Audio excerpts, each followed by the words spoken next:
भी ले लेता हूं। आप साहब सही बताइएगा, मुल्क में कानून है, आइन है, अमल पैरा है या नहीं है ये एक अलग सवाल है, लेकिन आइन मौजूद है, आइन के अंदर चीजें दर्ज हैं। वो चीजें ये जनाब, अगर कोई असेंबली तहलील होती है 90 डेज के अंदर आपने इलेक्शंस कराने, नॉट मोर देन 90 डेज, 21 दिन आप इक्तदार की मुंतकली के लिए रख देते हैं, लेकिन उसके बावजूद इलेक्शन कमीशन ने कहता है नहीं भाई हमारे पास तो सोर्सेज ही नहीं है, रिसोर्सेज ही नहीं है, हमारे पास अमला नहीं है, हमारे पास पैसे नहीं है, हम तो करा ही नहीं सकते।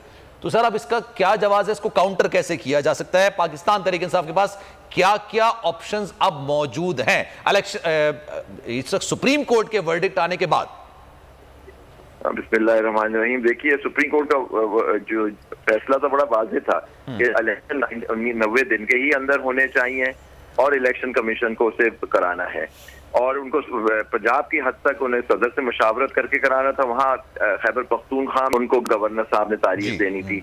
अब उन्होंने जो ये ऑर्डर पास कर दिए तो सुप्रीम कोर्ट की जजमेंट को इन्होंने नलिफाई कर दिया बिल्कुल, और आइन तो शिकनी भी कर दी कि मतलब आइन कहता है 90 दिन, तो ये केयर टेकर का जो सेटअप है वो 90 दिन से ज्यादा तो जा ही नहीं सकता। और ये 254 एक आर्टिकल को कोड करके वो कॉन्स्टिट्यूशन को ही खत्म करना चाह रहे हैं। ये हो ही नहीं सकता। 254 तो एक जनरल प्रोविजन है कॉन्स्टिट्यूशन का, वो मेन आर्टिकल 224 वगैरह को और 220 और इन सबको थोड़ी खत्म कर देता है।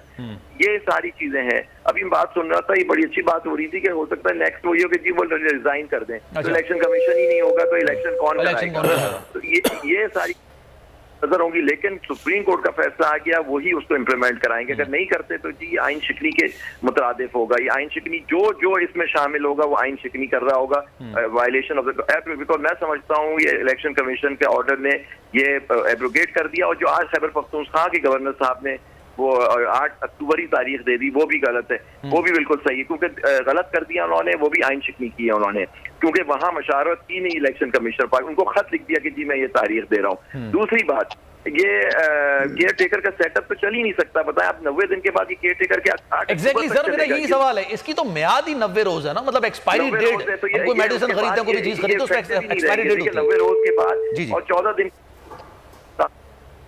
जो इलेक्ट हो जाता है। इससे ज्यादा तो हो ही नहीं सकते। ये सारी चीजें मावरा आइन हो रही हैं, और ये आइन की खुल्लम खुल्ला आइन को आज देखें, ये 50वीं सालगिरह मना रहे थे आइन की। एक साहब ने कहा किसी प्रोग्राम में कि या तो इसकी बरसी होगी या इसकी सालगिरह होगी, तो अब आप चुन लें कि इसकी बरसी बनानी है या सालगिरह बनानी है। ये आज कोई साहब कह रहे थे टीवी पे। तो ये देखिए बड़ी ये मजाकन बात है, लेकिन इसके बड़े कॉन्सिक्वेंसेस जो इस मुल्क के लिए, हमारे मुल्क के लिए बहुत खराब है। अगर आइन और कानून की हुक्मरानी खत्म होगी तो इंतशार ही इंतशार। सर एक दरवाजा और तो भी खुलेगा ना, मतलब इश्तियाक साहब ने कहा कि मैंने एक नया कट्टा खोल दिया, एक नया बात कर दिया, लेकिन आप ज़ुबैरी साहब एक बात बताइए, एक नई चीज भी तो है ना।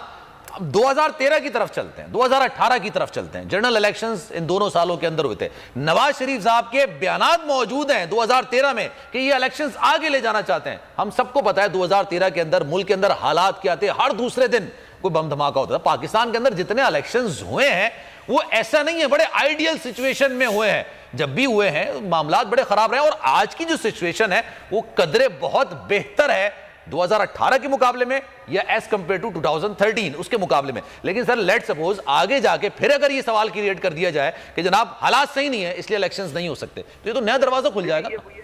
उमन आपने डिक्टेटरशिप के जमाने में देखा, वो यही कहते थे हालात साजगार नहीं है, हम 90 दिन के लिए आए हैं लेकिन हम 11 साल तक रहेंगे। तो देखिए ये सारे वही, अगर आप फिलिस्तीन आएंगे या तो वहाँ ब्रिटिश डिक्टेटरशिप थी, अब यहाँ सिविलियन डिक्टेटरशिप अगर आप मान लेते हैं ये वो हो गई, तो हम आइन और कानून कहाँ गया? कोर्ट के जजमेंट ही नहीं माने जाएंगे तो ये खत्म हो गया ना, आइन तो खत्म हो गया आज आपका। अगर इस तरह की ये बातें होंगी, आप 2008 को क्यों भूल गए कि उस दिन उधर भी तो वहाँ इतना बड़ा सानिया हुआ था, बेनजीर भुट्टो साहिबा शहीद की शहादत हुई थी, उसके बाद भी आइन उसमें थोड़े से इलेक्शन को आगे पोस्टपोन करके आगे किया गया था। और आपको पता है 18वीं तरमीम में एक आर्टिकल कॉन्स्टिट्यूशन में ऐड किया गया 270 बीवी, जिसके अंदर उस इलेक्शन को जो अपनी मियाद से आगे हुआ था उसको कॉन्स्टिट्यूशनल कवर दिया एक अमेंडमेंट के थ्रू कि वो आइन के तहत माना जाएगा वो इलेक्शन 2008 का। यानी 90 दिन से आगे जाने के इतने कॉन्सिक्वेंसेज होते हैं कि उनको एक कवर देना पड़ा उस इलेक्शन एग्जैक्टली, और वो आइनी कवर होता है। अच्छा सर, इसी पर बात कर लेंगे क्योंकि मुझे एक ब्रेक का हमारे साथ मौजूद रहेगा आमिर ज़िया साहब स्टूडियो हमारे साथ मौजूद हैं। इश्तियाक